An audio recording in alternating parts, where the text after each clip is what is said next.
Live tonight only on pay-per-view, Fight Night. World Champion 308 Winchester versus World Champion 30-06 Springfield. Who will bring home the belt?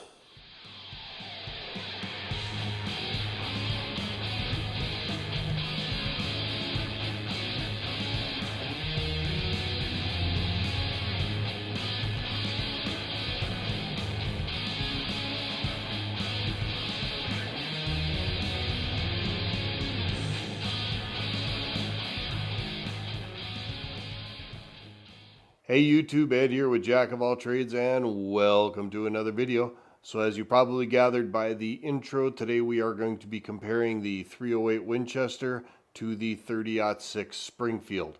This video is as per viewer request. Thank you to Ben Dejo to ask me. He basically asked for a 30-06 versus 308 video. So we are going to give it to you here today. That was a result of my 30-06 Springfield video, which I posted a few weeks ago. Now, as per the usual, I'm going to ask you to go down and hit that like and subscribe button and make sure you ring that notification bell so you get notified of upcoming videos. Although that is kind of a moot point, I do a video every Saturday morning at 8 o'clock. If you're liking what you see here on the channel, let me know down here in the comments. And there is no better way to let me know that you like what you're doing here other than to hit that like and subscribe button. You will also have noticed that in the description I have a fan mail P.O. box. If you would like to send me something in the P.O. box, please do so, and I will make sure to get you some kind of a mention on the channel. I really do appreciate all my subscribers, my longtime subscribers, and my new subscribers, and anybody who watches these videos. Okie dokie then, let's get right into the content. So 308 Winchester, 30-06 Springfield. Both cartridges saw military service. 30-06 has won us a couple of wars. 308 has seen combat in many combat theaters all the way up to current day. We're still using the 308. And in reality, technically, if you wanted to get technical about it, the 30-06 does some service as well. So two very classic American cartridges. Both were spawned out of a need for advancing military small arms and infantry weapons. And they're really both a solid choice in the sporting and in the competition world. So let's talk about the 150 grain first, because that seems to be by far and away the most popular choice between the two cartridges. Now I've got my notes here, and I am going to flash some screenshots up on the screen for you so that you can follow along. But the first thing we're going to talk about is the 150 grain. Now the 308 150 grain, it is just exactly that. It's 308 Winchester. Ballistic coefficient between the two cartridges are exactly the same, because what I did was I took this data from the federal website using federal blue box ammunition for both. Equal apples to apples comparisons. So like I said, 150 grain bullet, both of them have the same ballistic coefficient. Both of the bullets that I'm using were basic jacketed soft point bullets. All right, so the first thing that we're going to talk to about these bullets is velocity. And I actually hate discussing velocity. And here's why. Velocity is a marketing tool. That's all it is. It is a small part of the equation in the overall picture of both cartridges. But when you talk to cartridge manufacturers and you talk to gun manufacturers, it's all about the velocity. All about the velocity. And the one that's the biggest scam to me in all of them is muzzle velocity. Who cares? I don't care about muzzle velocity. I don't shoot deer at point blank range, so muzzle velocity is really kind of an irrelevant term, but it's the fastest. So it's the one that's the coolest, and therefore that's what's on all of the boxes is muzzle velocity.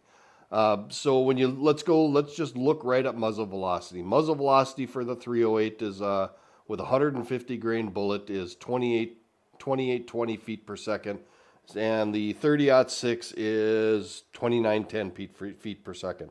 So what are we looking at here? We're looking at a difference in muzzle velocity of 90 feet per second at the muzzle. Okay, we got that out of the way. Who cares? Let's talk about 300 yards, because 300 yards and closer is what most people out there are hunting with. And I am approaching this whole thing as a perspective of 90% of the people out there. I'm not talking about your above average shooters, the people that are doing competition or extreme long range stuff, PRS, whatever. Those guys, they aren't watching my video because they're in a different class altogether. They're in a different league altogether. I'm talking about 90% of the guys out there or ladies out there who are taking one of these rifles to the field to do some deer hunting. So let's talk about 300 yard muzzle or 300 yard velocity, because in truth, most deer are taken at 300 yards and less. And if you really want to get technical about it, most deer are taken at 150 yards or less. But we'll talk about 300 yards because that seems to kind of be the upper end of distances that most deer are taken. So at 300 yards, the 308 has got 2,007 feet per second, and the 30-06 Springfield is running at 2,081 feet per second, which is a difference of 74 feet per second. So when you put those numbers together, my question is, who cares? I don't. 71 feet per second at 300 yards makes no damn bit of difference to me one way or another, because like I said, velocity is only a small part of that equation. Now, if you stretch that out to 500 yards, 308 is looking at 1557 feet per second with a 150 grain bullet, and the 30-06 is looking at 1619 feet per second with a 150 grain bullet, which gives you, again, a difference of 62 feet per second. And once again, I say, who cares? Its velocity really makes no difference. Have you figured out the fact that I'm not real impressed by velocity? Well, I'm not. But that's your numbers for velocity comparing 308 and 30-06. So let's go on to energy. This is really where I think it matters more than anything else, is in the energy. Yes, the velocity is a part of the energy equation, but downrange energy is really kind of where it's at. I don't care how fast you're going. If you're shooting a big enough bullet, your downrange energy is really where it's going to matter. So again, I'm not going to talk about muzzle energy. Who cares? I want to talk about energy at 300 yards or closer. That's where it matters to me.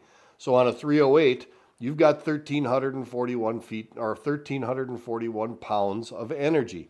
With a 30-06, you're looking at 1,442, and we've got a difference there of 121 pounds of energy. Now that's fairly significant, except most people would agree to take a white-tailed deer or deer-sized game, you need about 900 pounds of energy to get the job done. We are well over that 900 pounds of energy with both of these cartridges. So really, it doesn't make a whole lot of difference one way or another if you're shooting a 308 or a 30-06 at a white-tailed deer at 300 yards or closer, because you've got more than enough energy there to get it done. Now, where it might matter a little bit is something like an elk or a moose. But I'm here to tell you 1,341 pounds is going to be enough to get the job done for elk or moose. 1442 on the 30-06 side, it's going to get the job done a little bit better, because the 121 pounds of energy difference at 300 yards on an animal that size is going to make a bit of a difference. So the 30-06 absolutely does have a bit of advantage as far as downrange energy transfer of the bullet. Now let's stretch it out to 500 yards.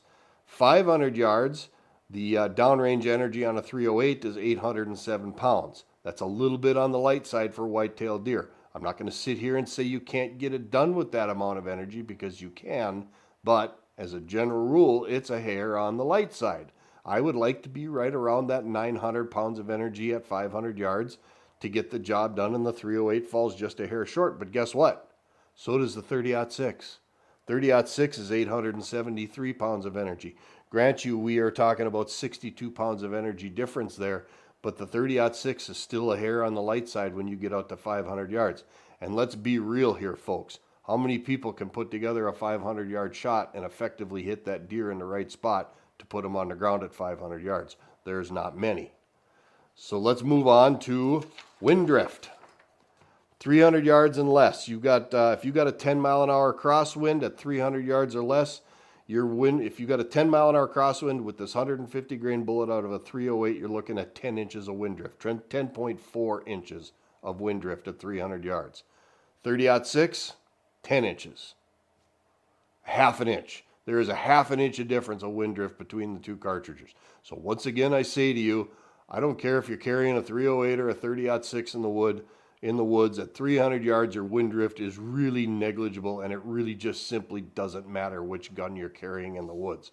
At 500 yards, 32.9 inches of wind drift, 31.4 inches if you're shooting a 30-06. Again, we're minimal here. We are 1.5 inches of wind drift at 500 yards between the 30-06 and the 308. Once again, I say, how many people can effectively put together a 500-yard shot and put that bullet in the right spot on a deer-sized animal? There's not many. I'm sorry to say it. Myself included. I'm not excluding myself from that group of people. There aren't many people that can get that done. Most deer are taken to 300 yards or less, and 300 yards is still a pretty fair poke. As my old man used to tell me when I was just coming up deer hunting, there's a lot of air around those deer, and there are. The average kill zone on a deer is about 18 inches, so that's what you've got to work with. With 300 yards, your chances go up exponentially, and the wind drift at that distance, you're looking at 10 inches, that can put you outside of the kill zone. So you might be out of your league if you're shooting at 300 yards. Maybe you're not. Maybe you're a better shot than I'm giving you credit for. But most of the people out there at 300 yards, that's still a poke. I don't care who you are. And if you're dealing with a 20-mile-an-hour crosswind, you double everything. So let's talk about average range as far as trajectory is concerned. And when I talk about average range as far as trajectory, your average range is 300 yards.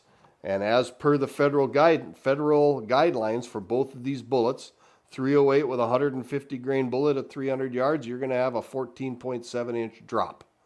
If you are zeroed at 100 yards, you push it out to 300 yards, you're going to drop 14.7 inches.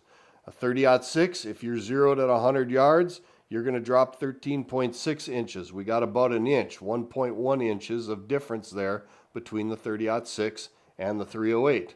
That really doesn't matter at 300 yards because you're still effectively playing with about the same amount of drop.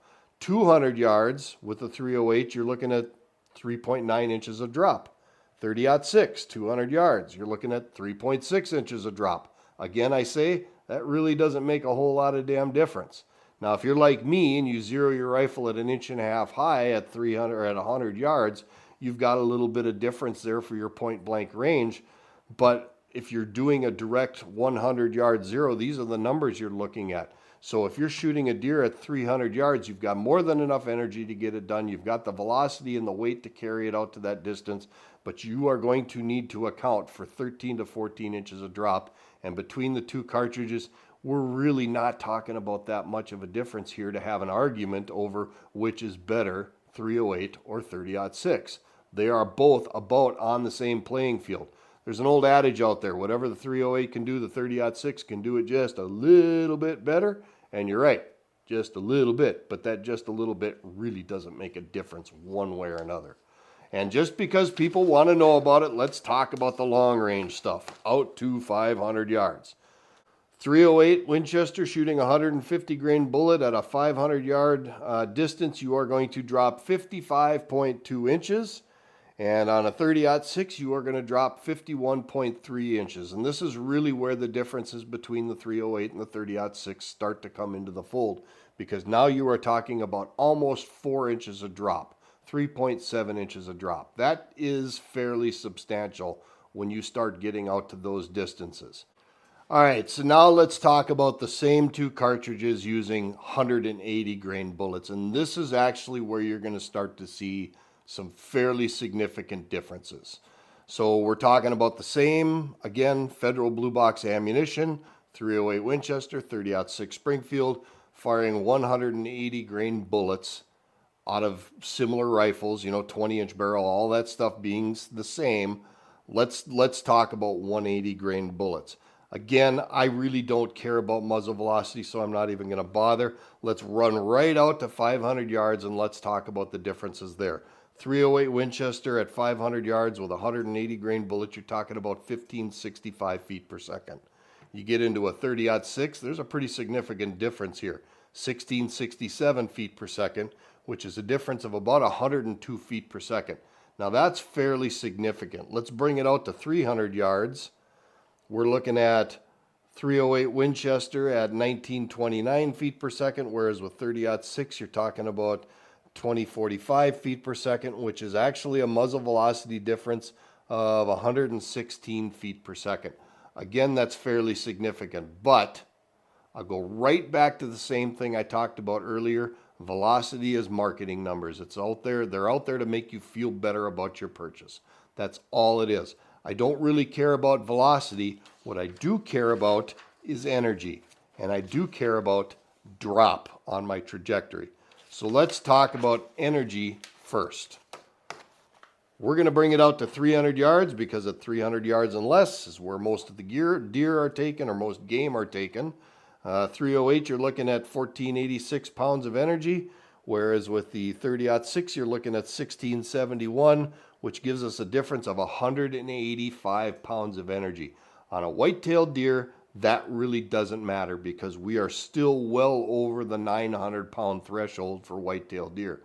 I don't care if you're running 1486 or 1671 on your pounds of energy, that bullet's going to make that deer just as dead at the end of the day. So it really, at that point, again, arguing which is better, 30-06 or 308, is kind of a moot point. Now let's get up to a moose. That might make a tangible difference on moose, on penetration. You are talking about a much thicker animal. You are talking about a much heavier skinned animal. You're talking about a heavier boned animal. So if you do hit a bone, you hit a rib on the way in, that 187 pounds of energy might make the difference on your overall penetration on an animal like a moose. Let's talk about a dangerous animal like Alaskan brown bear, grizzlies. I'm going to feel a little better with 187 pounds of energy behind that bullet than I am with a 308 as opposed to a 30-06. That extra 187 pounds, again, we are talking about a thicker, denser muscle, denser boned animal. That 30-06 is going to give me just a little bit more energy. It's going to drive that bullet a little deeper, might even penetrate all the way completely through that animal, and it's going to transfer a lot more energy into the chest cavity of that animal, thusly giving me a much better opportunity to put that animal on the ground. But because there's some people out there who think they're Daniel Boone and Davy Crockett, let's push this thing out to 500 yards. At 500 yards with a 308 shooting a 180 grain bullet, you got 979 pounds of energy, well within the limitations of killing a white-tailed deer out to longer distances. With a 30-06, it's going to give you a little better opportunity. It's going to give you 1111 on the energy to put that animal on the ground. I would not be shooting moose, elk, or Alaskan brown bear out to 500 yards with a 308. We're a little light on the energy side there. But to be very honest with you, we're still a little light on the 30-06 as well. So both of these cartridges have some limitations. The 180 grain bullet does help them on the performance on the energy side of the factor as far as actually putting game on the ground. But the 308 or the 30-06 definitely has an advantage shooting those heavier bullets. And it's physics. I mean, you look at them, the 308 is about a half of an inch shorter than the 30-06. You simply can't get as much powder in there. And when you start talking bullets in the 180 grain weight range, that extra powder is going to certainly help you out. Wind drift is pretty negligible. Out to 300 yards, it's almost identical. It was 10 inches with a 150 grain bullet. With the 180 grain bullet, your wind drift advantage does increase a little bit in both cases. With the 308, you gain about 0.6 inches of wind drift. You only have 9.4 inches of drift. Whereas with the 30-06, you have 8.8. So your wind drift advantage does improve with the heavier bullet. As well as out to 500 yards, your wind drift does improve pretty substantially. You got 29.4 inches of drift on the 308, and you have 27 inches of wind drift on the 30-06. So you do gain an advantage with the heavier bullet as far as wind drift is concerned. And there again, it's just physics. Heavier bullets, harder to push around. You are going to get some better advantages with your wind drift. However, the 30-06 does have about a 2.5 inch advantage of wind drift with the 308 just because it's able to give more horsepower behind that heavier bullet. Get it downrange faster. And another part of wind drift that a lot of people don't understand is where that velocity comes into play. Remember the part that I said I really don't care about all that much? Because it's only part of the equation. When you increase your velocity, the amount of time that bullet is in the air getting pushed around by the wind can go up or down depending on what your velocity is. And because the 30-06 has got a little more velocity, it's got less time for that wind to push the bullet around. So the 30-06 does have a distinct advantage. And now you can start to see it a little bit in those heavier bullets. Let's go into average range trajectories. This is, again, the average range where most of us hunters fall. 300 yards with the 308. So your trajectory drop at 300 yards with a 308 shooting a 180 grain bullet, you're talking about 17.3 inches of drop. Whereas with the 30-06, you're talking about 15.3 inches of drop. So again, the 30-06 has got a pretty distinct advantage in drop as far as about 2.5 inches. So it does make a fair bit of difference, 2 inches, excuse me. So it does make a pretty fair bit of difference out to the average range. 2 inches actually could mean the difference between making a heart shot and not making a heart shot if that's what you're going for. But let's face it, most people at 300 yards, if you're shooting at a whitetail or an elk at 300 yards, you're going for center mass into the Boilermaker there, and you are just trying to get good double lung shots. Now at 200 yards, almost no difference. 4.9 inches on the 308, 4.2 inches on the 30-06. Nothing really there to argue about or discuss. Let's talk about long range distances. Out to 500 yards with a 308, 180 grain bullet, you got 60.7 inches of drop at 500 yards. And with the 30-06, you have 54 inches of drop at 500 yards, which is a difference of 6.7 inches. That's appreciable. That is noticeable. If you're going to do long range shooting and this is the way you want to go, your 308 has got considerably more drop at 500 yards than your 30-06 ever did. And it's only going to increase exponentially the further out you go. If you're going to push your rifle out to 1,000 yards, you're going to notice more and more and more and more drop, and it's only going to build exponentially. So at the end of the day, as far as performance goes, the 30-06 and the 308 are so close to each other, it's almost not worth arguing about. It really, actually, to be honest with you, it is not worth arguing about it.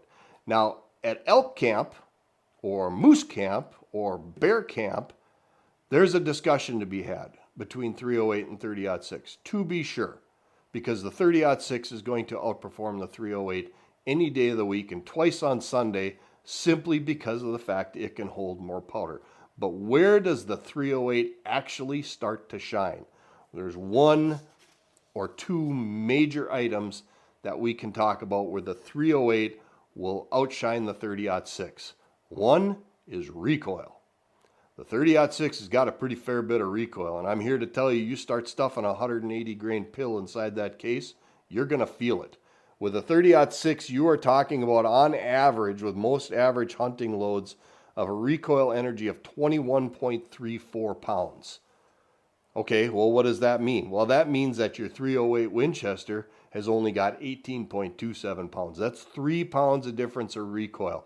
And if you're going to sit there on the other side of this camera and you're going to say, Ed, 3 pounds of recoil doesn't make a difference, try it. It does make a difference. Shoot 10 rounds out of your 30-06 with a 150 grain bullet, and then shoot 10 rounds out of your 308 with a 150 grain bullet. Then go back to your 30-06, shoot another 10 rounds. You are going to notice a difference. There is a distinguishable difference in recoil. It's just the way it is. If you really want to do the test, take 2 Ruger American bolt-action rifles, identical rifles with the same barrel length, and put the same scope on them so you have the same amount of weight, and shoot 150 grain Federal 30-06 and 150 grain Federal 308 ammo. You will feel the difference. I'm promising you, you will feel the difference. That's one advantage the 308 is going to have over the 30-06, recoil. And less recoil is going to equal more accurate shooting because you're going to have less flinching. There's going to be less gun movement. It's going to be easier to hang on to the firearm in the long run. You're not going to be anticipating the shot, getting bad habits due to flinching. Recoil does make a difference. The other part where the 308 shines over the 30-06 is it is shorter. And you can put it in a short action rifle. That's a lighter rifle. That's a faster handling rifle. That's an action that will work faster. If you only have to pull that bolt back a half an inch less than the 30-06, you can cycle that at rifle faster. Might not be such a big deal in a bolt action, but now you start putting it into a semi-auto platform, that cycle time is a little quicker. That might make a difference, might make a big difference. So the 308 does have some very distinct advantages. But at the end of the day, when you got grandpa and dad sitting around the fire at deer camp discussing the ins and outs of 308s and 30-06s and which is better, and having an argument over their glass of whiskey because one thinks his rifle is better than the other simply due to the caliber, it's a moot point. It's a discussion that doesn't need to be had because they are so close. They are so close. It really doesn't matter in that perspective. Again, you start stuffing a 180 grain bullet into that cartridge. Now you have another discussion. When you're in moose country, bear country, elk country, you can have another discussion. And I'm sorry to tell those 308 guys, your 30-06 is going to win every time. It's a matter of physics. With that, I hope you found some of this information in this video interesting. I hope you found it entertaining. Ben, I hope this satisfied your request to compare the 308 to the 30-06 as far as performance is concerned. I assume that's what you were looking for, is performance. This was actually a lot of fun. I learned some stuff because I've had that same discussion myself. And which is better, 30-06, 308. And now when I look at the numbers and I actually compare them next to each other, if you're shooting 150 grain bullets, it's not even a discussion worth having. If you're shooting 180 grain bullets, now you have something to discuss, depending on what kind of game animal you're shooting or what you're doing with that firearm. So as always, thank you to all of my longtime subscribers. Thank you to all my new subscribers. I really do appreciate you guys watching these videos, and I really do appreciate your support. Anybody who has watched this video and hasn't subscribed, it doesn't cost you a thing. Just reach down and click that subscribe button. Make sure you hit that thumbs up button or even the thumbs down button. If you don't like what I'm saying out here, let me know, and then hit me in the comments and say, you know what, your information is wrong, or you forgot to talk about this. And let's have a discussion about it. I welcome discussions as long as the conversation is respectful. This is Ed with Jack of All Trades. As always, thank you for stopping by, and we will see you on the next video.